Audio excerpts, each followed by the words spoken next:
Lundi 17 février 2020, il est 18h à Sadio et à Taïf, c'est dans le département de Mbacké. Le journal. Un jeune talibé meurt dans des circonstances troublantes. L'adolescent aurait confié à sa famille les coups fatals qu'il a reçus de son maître coranique dans un dara à Louga. Juger Thionsek sans l'arrêt de la Cour suprême est une violation de ses droits. Ainsi parle l'avocat de l'artiste maître Ousmane Sey qui a demandé le renvoi de l'audience prévue ce matin. La Cour a décidé de juger cette affaire de trafic de faux billets de banque le 23 mars prochain. Encore des pêcheurs sénégalais qui tombent sous le coup de la loi mauritanienne. 2 ont été arrêtés avec leur pirogue ce week-end. Ils risquent de payer une amende de 100 000 francs CFA. Au moment où le président Macky Sall est en visite officielle chez son voisin mauritanien. Démarrage du tournoi qualificatif des Jeux Olympiques Tokyo 2020. 33 athlètes sénégalais au regroupement à Dakar pour décrocher les tickets à Marrakech. La page des sports, ce sera avec Seydou Nourouba. Nous serons en classe avec El Hadji Ndiogou Diène. Le débrief avec Demba Ndiaye, journaliste spécialiste de la Casamance, administrateur du site d'information La Sentinelle Online. Elle entretient sur la proposition de Pierre Sané, l'ancien secrétaire général d'Amnesty International, qui prône la création d'une commission vérité et justice pour l'identification des victimes et la réparation des préjudices liés au conflit. Telles sont les grandes lignes de cette édition. Dans un court instant, le développement. À la présentation, à la technique, Abdou Thiam, mesdames et messieurs, bonsoir. Découverte macabre à Baïla, localité située dans le département de Bignona. Une femme d'une trentaine d'années retrouvée morte pendue à une corde reliée à un arbre. D'aucuns parlent d'un suicide, mais la gendarmerie a ouvert une enquête pour déterminer les causes de la mort de la dame mariée et mère de 3 enfants. Information de notre correspondant permanent à Ziguinchor, Lamine Ba. Un talibé âgé de 15 ans est mort dans des conditions tragiques à Louga. Le jeune homme, avant de rendre l'âme, aurait été bastonné par son maître coranique. C'est en tout cas ce qu'il a dit à sa famille. Sa dépouille est à la morgue de l'hôpital régional Amadou Sakhir Mbaye de Louga. Nous y reviendrons avec notre reporter Abraham Paul Pouille. Thionsek devant le juge le 23 mars prochain. Le procès de l'artiste chanteur a été renvoyé par le juge de la cour d'appel sur demande d'un de ses avocats. Maître Ousmane Sey estime que la juridiction doit prendre en compte l'arrêt rendu par la Cour suprême sur ce dossier judiciaire. Thionsek est accusé de trafic de faux billets de banque. Maître Ousmane Sey, ce matin, au sortir de l'audience renvoyée, interrogé par Papa Balagueye. En appel sur les faits, sur le fond, la Cour d'appel n'a pas le droit directement d'évoquer l'affaire et de juger. Si la Cour d'appel le fait, elle vous prive d'un droit de recours qui est une violation des droits de la défense. Ça, c'est le premier aspect. Le deuxième aspect, c'est que nous avons fait un pourvoi en cassation contre l'arrêt de la Cour d'appel. Et nous avions demandé, pour une bonne administration de la justice, d'attendre la décision de la Cour suprême sur le pourvoi en cassation. La Cour, malheureusement, ne nous a pas rendu une décision sur notre demande de sursis. Parce que moi, j'ai sollicité, la Cour nous a rendu une décision orale. Donc, nous ne pouvons pas faire un pourvoi en cassation. Parce que pour faire un pourvoi en cassation, il faut une décision écrite. Et c'est ce que j'ai demandé au président de la Cour de lui rendre une décision pour que nous puissions saisir la Cour suprême d'un pouvoir en cassation. Cela n'a pas été fait. Notre deuxième demande, c'était de renvoyer cette affaire. Moi qui vous parle personnellement, je n'ai pas encore l'arrêt. Je ne l'ai pas retiré au niveau du greffe. Le président de la Cour m'a fait savoir qu'il a signé la décision depuis très longtemps. Mais quand il signe la décision, cela ne va pas dire que nous recevons la décision. L'affaire vient pour la première fois devant la Cour, sur le fond. Nous avons droit normalement à 3 renvois. Donc il était normal qu'on demande le renvoi de cette affaire. Suite judiciaire du licenciement de 2 agents et de la suspension du journaliste Cheikh Ahmadou Bamba Kassé et les 3 mises en cause par le directeur général de l'APS, l'agence de presse sénégalaise, ont décidé de porter plainte contre Thierno Birahim Fall, le directeur, pour diffamation, calomnie et entrave à la liberté du travail. Ce matin, face à la presse, le SYNPICS, le syndicat national des professionnels de l'information et de la communication du Sénégal, a dénoncé la gestion jugée mauvaise de l'agence, Nafissatou Silla. D'abord, au menu du point de presse, la situation de l'agence de presse sénégalaise, des licenciements abusifs, des accusations de détournement infondées selon le secrétaire général du SYNPICS, Bamba Kassé, agent de l'APS, et 2 de ses collègues ont porté plainte contre le directeur général. Vous vous permettez d'entrer dans le bureau de femmes qui sont dans leur lieu de travail. Vous venez au forceps, vous dites vous allez les sortir de leur bureau. Ces femmes, elles sont meurtries, elles ont le droit de porter plainte. Cela fait 15 jours qu'il y a une plainte pour voies de fait, violence, etc. 15 jours que la gendarmerie nationale de ce pays a servi une convocation aux concernés. 15 jours que ces messieurs ne veuillent pas aller répondre à la gendarmerie nationale. Il y a un problème. On a l'impression qu'il y a quelqu'un qui est protégé. On se pose des questions. Dans ce combat contre l'injustice, le SYNPICS invite toute la presse à s'investir.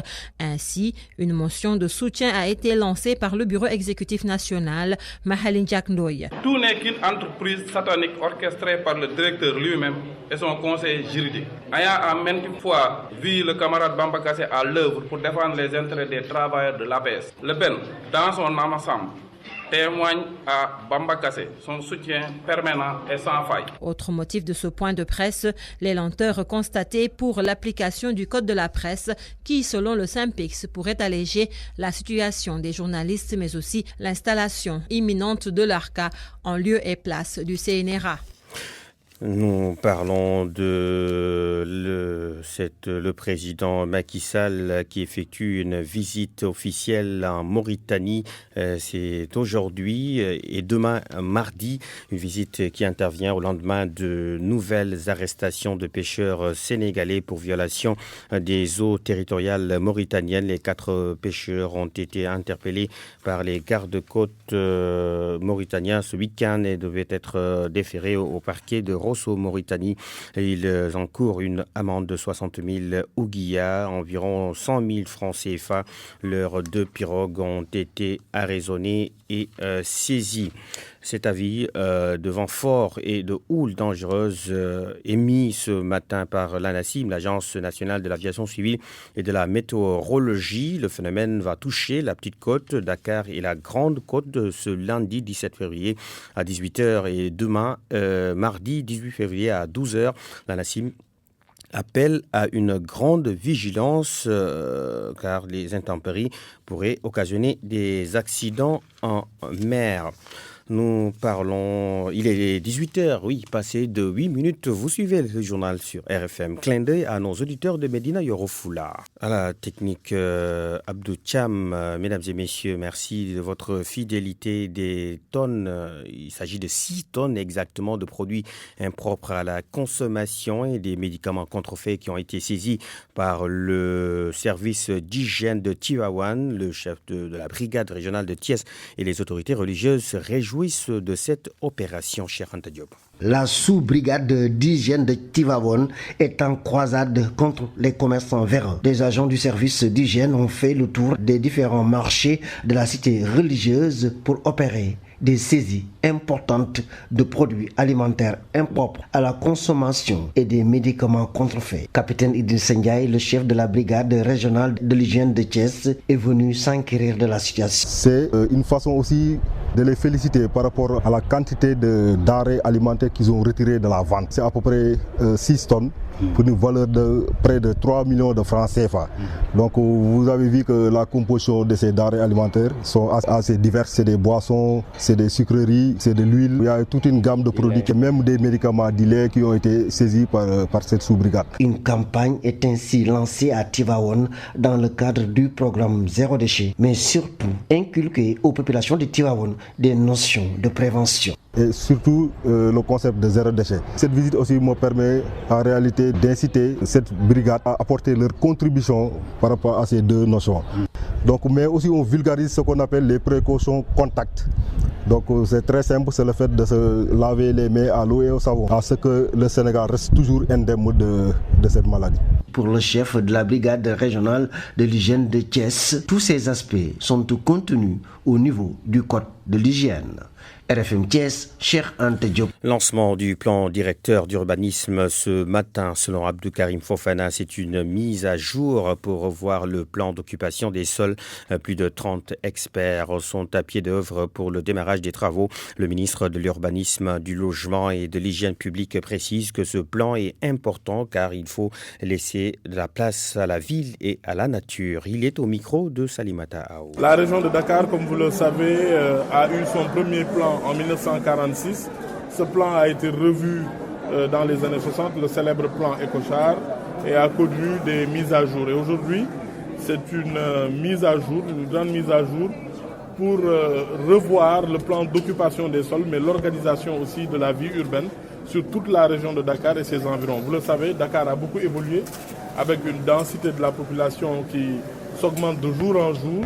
Donc il était nécessaire de le faire de façon récurrente, mais aussi de façon planifiée, l'organisation de l'espace dans toute cette région. Ces composantes, ce sont des travaux de géomètres, des travaux d'évaluation, de la sociologie, parce que pour organiser une ville, il faut vous prendre en compte beaucoup de paramètres. Les hydrauliciens, vous avez vu, souvent nous avons des risques, des périls dus au changement climatique. Tous ces aspects-là doivent être pris en charge et planifiés de façon à éviter que les populations s'installent dans des zones où il ne faut pas, ou bien aussi que dans notre planification urbaine, qu'on oublie des activités très importantes. Par exemple, on parle beaucoup de reforestation. Il faut laisser de la place à la ville, à la vie, mais il faut laisser de la place à la nature. Il faut laisser de la place aussi aux activités économiques. Les acteurs des différents opérateurs de télécommunications veulent mettre sur pied des stratégies de lutte contre les interférences des États frontaliers. Ils décident de partager les fréquences pour faciliter la communication entre le Sénégal, le Mali, la Mauritanie, la Guinée-Conakry et la Gambie. C'était à l'occasion de la réunion de coordination sur l'utilisation des fréquences dans les zones frontalières ce matin à Dakar. Suivons le compte-rendu d'Adia Maricham. Pour faciliter la communication entre le Sénégal, le Mali, la Mauritanie, la Guinée et la Gambie, les acteurs des différents opérateurs de télécommunications veulent procéder à un partage de fréquences pour éviter les interférences frontalières. Mamadou Mondjali Bodjan, chef de service gestion des fréquences à l'ARTP. La téléphonie mobile utilise certaines bandes de fréquences. Et si les opérateurs utilisent les mêmes bandes de fréquences ou bien ne les coordonnent pas aux frontières, ils risquent de se brouiller. On entend souvent des problèmes d'interférence. Cette réunion a pour but de lutter contre ces interférences aux frontières. En proposant quoi? Un partage des ressources entre les différents opérateurs aux frontières de nos différents États. Entre les interférences qui se brouillent, un manque de couverture, l'absence de services offerts par les opérateurs, cela constitue des principales difficultés qui freinent la bonne communication des États frontaliers. Déjà, il n'y a pas de couverture, n'est-ce pas, par l'opérateur. Il n'y a pas de service offert par l'opérateur, où les opérateurs sont tous présents là, mais leurs systèmes fonctionnent tous en même temps. À l'issue de cette réunion de coordination sur l'utilisation des fréquences dans les zones frontalières, l'autorité de régulation des télécommunications et des postes a décidé de mettre sur pied des plateformes de discussion pour trouver des solutions prochainement contre ce roaming non intentionnel. Adja Maricham, stagiaire à la radio Futur Média, 18h14. Bonsoir Seydou. Bonsoir Mme Ardion. Car va accueillir le tournoi qualificatif des JO 2020 à Tokyo. C'est à partir du 20 février prochain, 220 boxeurs vont tenter de décrocher la qualification de ces Jeux olympiques. Ibrahim Ouad, président du comité local d'organisation du tournoi qualificatif Tokyo 2020, il est au micro de Youssouf Bodian. Déjà le 20 février, à 15h30, nous avons le coup d'envoi qui est donné. Ce que j'appelle le coup d'envoi, c'est que M. Watanabe, qui est ici présent, et le président Mamadou Dianyangay et le ministre des Sports donneront vraiment dans des speeches très simples le mot de bienvenue, le mot d'accueil. Il n'y a pas dans la boxe, dans le schéma que nous avons arrêté, il n'y a pas de cérémonie d'ouverture en apothéose. Cela se passera à la finale, le 20. Donc le 20, après le discours des officiels, les arbitres donneront le coup d'envoi pour le premier combat. Parce que l'événement est filmé en live par Olympic Channel, diffusé dans le monde entier, ça démarrera à 16h. Et ça se terminera jusqu'au dernier combat. Le deuxième jour, même chose, le 21, même chose à partir de 16h. Et tous les autres jours, les combats démarreront à 14h jusqu'au 26. Le 27, il y a les pauses. Le 28, les demi-finales. Et le 29, la finale pour déterminer qui va représenter l'Afrique aux Jeux Olympiques de Tokyo. Et Mamadou Marjon, les athlètes sénégalais qui préparent le tournoi de Marrakech Et c'est dans le cadre des qualifications des Jeux paralympiques Tokyo 2020. L'équipe nationale est déjà en regroupement à Dakar, nous dit Yoronia, il est chargé de mission. Nous sommes en regroupement depuis hier pour préparer la 5e édition du meeting de Marrakech. C'est un meeting qualificatif pour les Jeux paralympiques. Nous avons engagé 5 athlètes en saut, hauteur et longueur, lancer javelot, disque et poids, et aussi en course 100 et 400 mètres. Nous allons partir le 19 avec un groupe de 5 athlètes, de 2 coachs, un délégué fédéral et un chef de mission. Beaucoup de chance parce que les athlètes se sont bien entraînés. L'année dernière, nous avons eu à avoir un qualifié qui est Youssou Diouf lors du Jeux de Tunis. C'était au mois de juin dernier. Nous partons avec un groupe qui est bien, qui est préparé. Nous avons choisi 5. Les 5 qui sont plus aptes à avoir d'autres minima. Maintenant, nous comptons avoir 2e, 3e ou 4e minima, comme ça, pour pouvoir mieux représenter le Sénégal au prochain Jeux. Nous parlons basket, Amar, la Jeanne d'Arc qui veut remporter un trophée cette saison chez les hommes. Après une première victoire hier devant l'USO, l'entraîneur des Bleus et Blancs a analysé le jeu de son équipe avant de dévoiler ses ambitions. Vous avez suivi dans nos précédentes éditions Mamadou Diop. Championnat d'Angleterre, Chelsea, 4e au classement, reçoit Manchester, 9e. C'est ce soir à 20h au Monde. Merci beaucoup Seydou Nourouba. Sport et études font bon ménage en classe. El Hadji Ndiogou-Diène. Bienvenue à tous. Nous démarrons aujourd'hui un zoom sur les psychologues conseillers. Les psychologues conseillers sont chargés de l'encadrement psychologique des élèves, mais aussi de les soutenir dans leurs orientations scolaires. Mais le constat est que la plupart des établissements n'ont pas de psychologues conseillers ni d'assistants sociaux, ce qui favorise certaines déviances notées dans les écoles, suivant le reportage d'Abdourahmane Diallo à Mbour. Plusieurs lycées et collèges du département de Mbour n'ont pas de psychologues conseillers, encore moins des assistants sociaux. Djouma Kordiop, proviseur du lycée de Sali. Bon, c'est pas nous qui affectons le personnel. Nous pouvons en estimer simplement la demande, mais ça, c'est vraiment au niveau de l'autorité de nous pourvoir en personnel. N'empêche, dans cet établissement, les responsables ont mis sur pied un comité pour contrer certains comportements dans le lycée. Ce sont des surveillants qui sont expérimentés, des professeurs expérimentés, l'administration, c'est-à-dire censés proviseurs, et qui essayons de mettre un dispositif de veille, pour qu'à chaque fois qu'il y a des prémices de violence, qu'on sache les endiguer à temps. Mais qu'en plus, à l'occasion des cérémonies, comme par exemple lever des couleurs et autres, on parle de certains comportements dans le sens de sensibiliser les élèves. Élèves, responsables et professeurs, tous dénoncent les violences en milieu scolaire. Les psychologues conseillers peuvent permettre de prévenir les violences en milieu scolaire. C'est la conviction de Mme Camara Neybersikana. Elle est psychologue conseillère au CAOSP, le centre académique d'orientation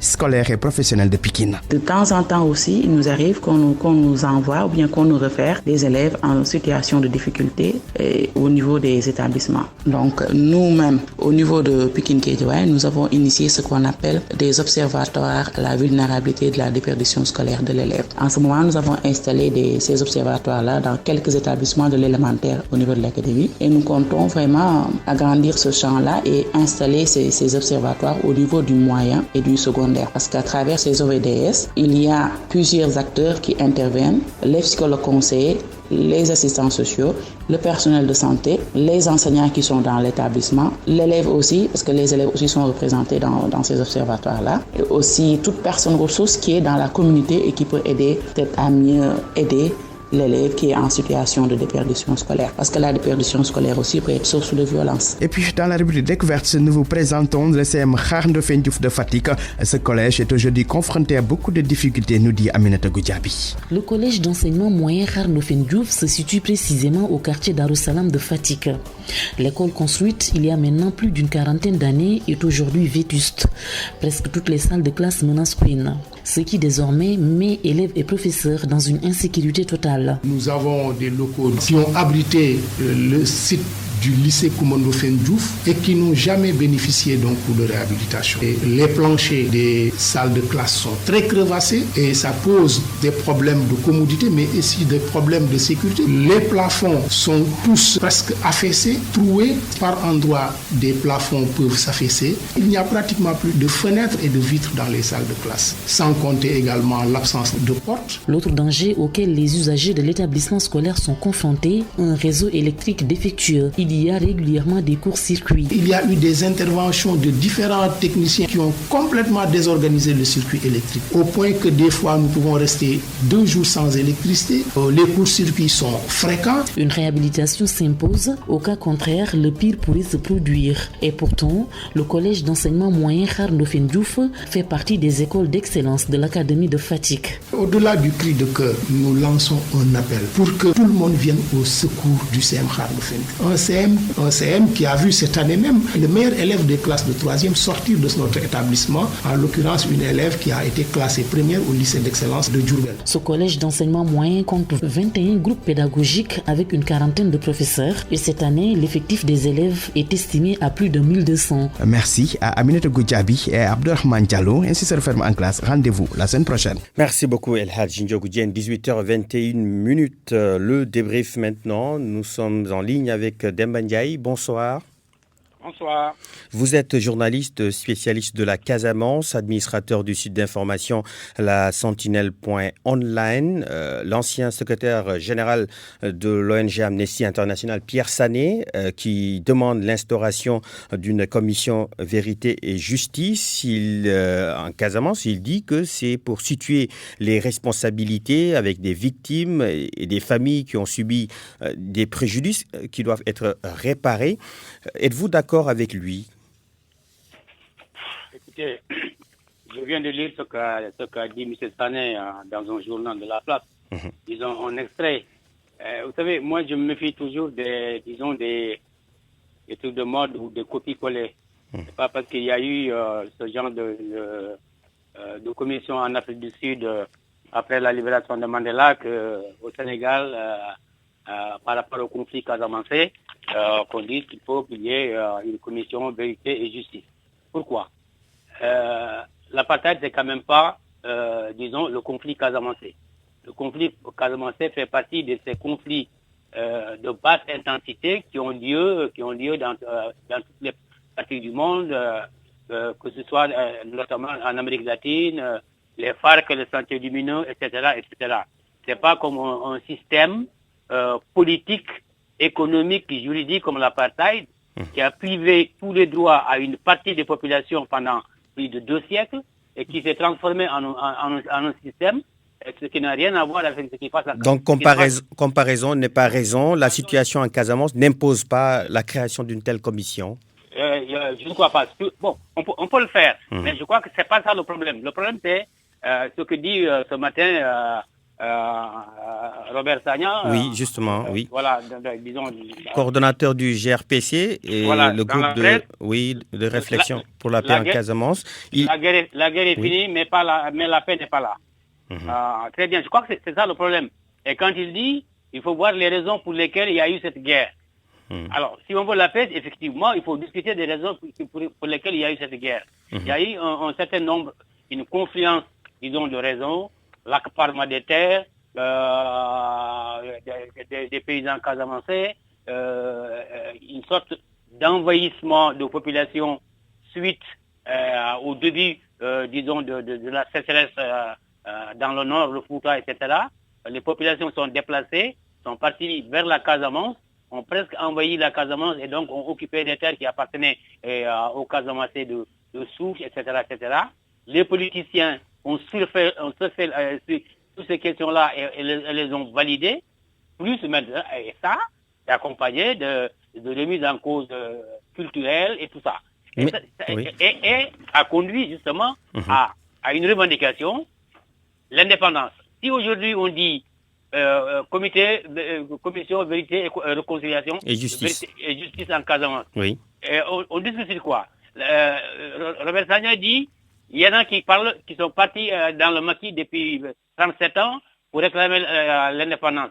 Il y en a qui ne sont pas d'accord avec l'indépendance. Alors, si on doit faire une commission, un comité ou je sais pas quoi, c'est justement sur cette question-là, ce qui avait fondé, ce qui avait déclenché la guerre, mais pas ce qui va la résoudre. Mais est-ce que le fait de revenir en arrière ne va pas encore occasionner d'autres blessures, alors que le développement est plus peut-être demandé, le développement de cette partie du Sénégal? Moi, c'est plutôt ça que je crois. C'est pour ça d'ailleurs que je suis depuis quelques années en désaccord avec ce qui se dit, ce qui semble être la feuille de route des différents négociateurs, c'est de dire qu'il faut réunir tous les groupements du MFDC pour parler d'une seule voix, et pour aller en négociation avec le gouvernement. Moi, je n'ai jamais cru à cette chose-là. Et là, j'apprends là, il y a une heure, parce que quand tu m'as appelé pour parler de ça, j'ai appelé mes contacts, etc. C'est que maintenant, il y a au moins les 4 principaux groupes qui sont d'accord pour négocier. Il n'y a que Salif Sadio qui n'est pas d'accord pour qu'on parle d'une même voix. Et il a raison. J'ai dit depuis des années, je dis, Salif Sadio a été chassé par Atout Badiat de l'état-major du Front Sud en 2001. Et donc ce gars-là ne fera jamais confiance. Il a fait les frais d'une guerre interne. Interne. Oui. Et le régime libéral de l'époque d'ailleurs a sous-traité ça avec la Guinée-Bissau. Tagnamame, qui était le chef d'état-major Bissau-guinéen, s'est mêlé de l'affaire. Bon, ils ont conjugué leurs forces avec les forces d'Atout Badiat et machin, ce qui a conduit à la fuite de Salif Sadio à son repli vers le Front Nord. Alors, ce gars-là, tu lui dis, oui, tu vas te réconcilier avec les gars, vous allez parler d'une seule voix. Il va parler au nom des deux. Il n'acceptera jamais que ce soit Atout Badiat qui parle à son nom, et Atout Badiat n'acceptera jamais que ce soit lui qui parle à son nom. Donc, dans ce cas-là, on fait quoi? Moi, je dis, si tous ont dit, nous sommes prêts pour négocier, très bien. Ceux qui sont regroupés là, qui sont d'accord pour négocier autour d'Atout Badiat, ils viennent avec leurs propositions. Salif Sadio qui ne veut pas qu'on parle à son nom, il vient avec ses propositions. Si le point focal, c'est l'indépendance, chacun défendra ce point de vue-là. Si la majorité de ceux qui viendront négocier ne sont pas d'accord avec le point de l'indépendance, mais ils sont pour le retour des combattants dans leur village, pour la reconstruction de leur village et de leur champ, pour retrouver leur fleuve et machin, et tout ça, pour l'intégration de certains de leurs combattants dans des structures comme les eaux et forêts, l'armée, la gendarmerie, la police, etc. Oui. Ça, on peut discuter de ça. Très bien. Mais qu'on ne parle pas de vérité, réconciliation, très bien. quoi. Merci beaucoup, Demba Ndiaye.